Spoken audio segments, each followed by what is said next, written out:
Hello again and welcome back to Tom Plays Board Games. Today I'm just going to give you my initial thoughts on the latest game in my collection, which is Dune Imperium. Dune Imperium is published by Direwolf Digital and it's designed by Paul Dennen. It's for 1 to 4 players and it usually plays in 1 to 2 hours. This particular Dune game, Dune Imperium, is set in the epic world of the upcoming Dune movie, released by Legendary Pictures and directed by the awesome Denis Villeneuve. Now the game itself is a mixture of deck building and worker placement as its main mechanics, and they're two of my favourite mechanics. So let's have a quick look at the gameplay for Dune Imperium. So the first thing you will do is pick leaders. So you can do this randomly or you can do it in player order. Each leader represents the different houses in the game, and it has either an ongoing ability or sometimes it can be a starting bonus. And it also has another ongoing ability which is activated when you play the signet ring card from your hand. Once you've done that, you will then everyone will get a deck of starting cards, signified by this little icon here. So you'll have a deck of 10 starting cards. You'll get 3 agents, 2 of which you start the game with. You can recruit the third one in the game. You will be using them to perform actions. You've got your troops here in the combat zone, in your garrison and the conflict area. Your score markers, you've got an extra score marker which is your High Council marker, so you can send your High Council dude to sit in the High Council. You've got on the left hand side of the board here different factions that you can gain influence in and alliances, and it's one of the main ways of getting victory points in the game. So the game is played over a series of rounds, and each round has 5 phases. So on phase 1 you will draw a new conflict card, and the conflict card has the rewards of winning each combat. So in a 4-player game you will get rewards for first, second and third. Anything under that, it's only rewards for whoever's first and second in the combat. Then you will deal yourself 5 cards from your starting deck, and then you will proceed on to phase 2, which is all about sending your agents out onto the board to perform different actions, or alternatively, if you've no agents left or if you just want to buy some cards, you can reveal your hand and move on to that part of the game. So to send an agent out, you always have to play a card, and on the board these symbols in each location are significant because you can only send an agent to these locations if you play a card that has the matching symbol. So for example, if we played the signet ring, then if you see the 3 symbols here, you can send your agent to any space which has the green icon, the purple icon or the yellow icon, the yellow triangle. So you play that card in front of you, and then you will send your agent to one of these spaces to perform the actions there. Also, there is symbols underneath some of these location symbols, and that is a cost you would have to pay to do the action. So for example, in the Great Flat you would have to spend 2 water to be able to perform the action. The action here is to gain 3 spice. So I could play the signet ring and send my agent to the Great Flat, spend 2 water, and I would get 3 spice, plus if there was any spice left on here from previous rounds. And then also that's then the signet ring would then activate my leader ability, which is to draw another card. So the other thing you can do in phase 2, other than an agent turn, you can reveal the cards you have left over. You don't have to wait until you've no agents left to do this. You can still do it if you've only played, say for example, one agent. You can still do a reveal turn. And a reveal turn, basically you reveal what's left in your hand, and the blue icons on these cards and the numbers represent the persuasion value of each card, and persuasion is what you're going to use to buy stronger cards and make your deck more powerful. So here we have the Imperium row. These 5 cards here are the Imperium row, and this is the reserve deck. So you can see the cost of each card is in the top right hand corner. So for example, this card costs 8, and we had 5 persuasion to spend from the cards we just revealed. So we could possibly buy this card for 5. There's also, we could buy this card for 2. And as soon as you buy a card, so we've still got 3 left to spend, so I could purchase that, go straight into my discard pile, and then I'll instantly reveal another card from the Imperium deck, and it's the exact same card. But we've still got 3 to spend, so I would spend my last 3 persuasion to buy this card. That also gets added to my discard pile. So another thing you can do on your reveal turn is you can add strength to your troops that are in the conflict zone. So these combat icons add 1 strength each. There's a little table here for keeping track of your combat strength. So the green player revealed these 2 cards. One of these cards actually gives them 3 persuasion as well, but it also has 2 combat icons, so 2 strength.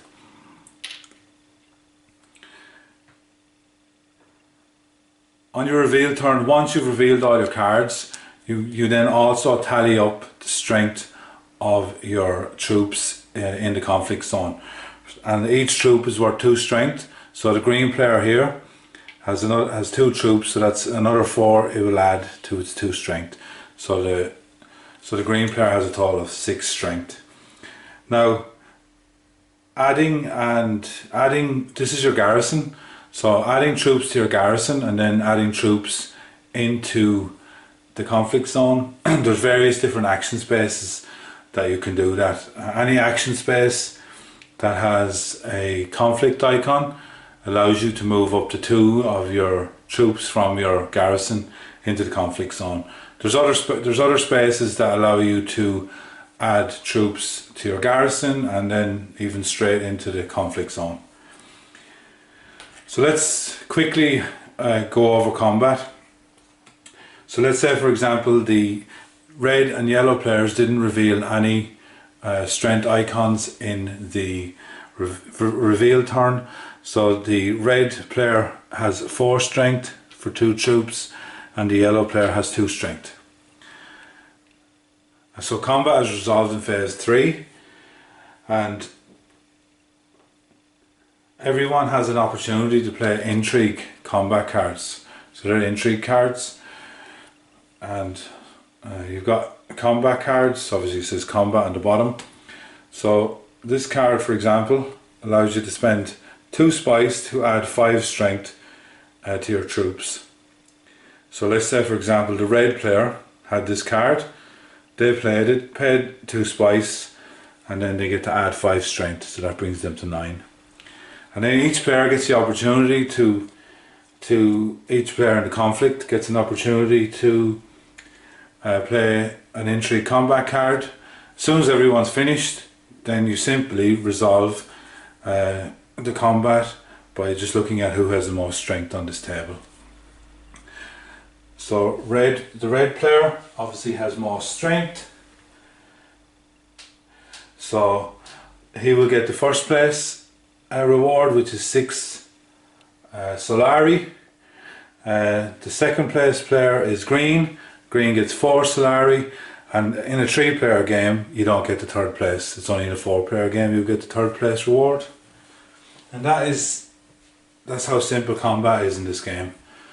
And as it's very important because these conflict cards can give you victory points, as well as they can allow you to control this icon allows you to control different locations, and that will give you bonuses. In phase 4 there's 3 main spaces where you can get spice. So in phase 4, any spaces that don't have an agent on it from that round, you will add 1 spice to each space, so it makes it more lucrative for the next round. And even if there was 1 spice already on there, you would stack it on top. That's phase 4, simple as that. Adding spice to these spaces that don't have an agent on them. So if after phase 4 anybody has 10 victory points, then you will trigger the end game. If not, you move on to phase 5, which is basically just clean up. You return all your workers, you'll move on the first player token to the next player. If this guy was used, so the mentat is like an extra bonus worker you can have, or agent, sorry. So if anybody had him, you return him, and then you start a new round. So my initial thoughts on this game are that it's really good. Firstly, the rulebook is excellent, and I found it so easy to pick up the key concepts and learn the flow of the game. It's very similar to most deck builders I've played. You have your deck, you're looking to buy more powerful cards and get rid of your weaker cards. What sets this game apart is using those cards in conjunction with your agent to perform actions on the main board. You got to make sure you have the correct cards with the correct symbols so you can perform the actions you need. You need to keep an eye on the conflict zone, as the rewards there you can win that are crucial to succeeding, getting victory points and other resources. You also have the 4 powerful factions that are on the left hand side of the board. You can gain influence with these, and they are another crucial part of the game, as there's a lot of victory points to be gained by doing this. It is also part of the game where victory points can change hands, because if you gain an alliance with someone you get their token, but if someone overtakes you on the influence track for that faction, then they will take that victory point off you. Another thing which is slightly different to any deck builders I've played is the cards that you play to send your agents to perform actions cannot then be used to buy more cards. So if you played a card to send an agent and it had persuasion on the bottom of the card, or it had strength, then you can't then use that when you reveal to add persuasion to buy cards or to add strength to your troops. If there is a card, so that's why it's important to then keep an eye on the cards you're keeping for the reveal turn, because if you spot a card that you want to buy in the Imperium row, then you've got to make sure that you keep enough cards with persuasion on them to buy that card. There is things you can do on the board, and other cards, intrigue cards for example, that will allow you to draw more cards into your hand, and there's also different action spaces on the board which will give you persuasion. For example, the High Council space, if you sent your token to the High Council space, it stays there for the whole game and it gives you 2 persuasion for the rest of the game. Combat is awesome. It's so smooth, simple and very quick to resolve. And that just brings me to the last thing that I want to talk about, which is the intrigue cards. So there's a little deck of these intrigue cards, and most of them can be used in the in your agent or your reveal turn, and that's these plot cards, which give you abilities you can do during your turn. I already showed you the combat. There's combat intrigue cards which you can play during combat, which will add strength to your troops. And then you've also got end of game, which are like objectives, little end of game objectives, which will give you extra points once the end game is triggered. And as I said to you before, my initial thoughts are this is going to be a great game. It's easy to learn, easy to teach, and it has a relatively quick play time, which is those three things really appeal to my gaming group whenever we can manage to get back together and actually play. And another great thing about this game is it does have a solo mode. So in these times, games with solo modes are obviously a bonus. So yeah, can't wait to have a proper game of this with my group. But I just thought I would give you my initial thoughts and just a quick rundown on Dune Imperium. So if you liked this video, please subscribe to my YouTube channel, and also go over to Instagram. I'm at Tom Plays Board Games on Instagram, and see what I get up to from day to day on there. But until next time, have a good one. Cheers.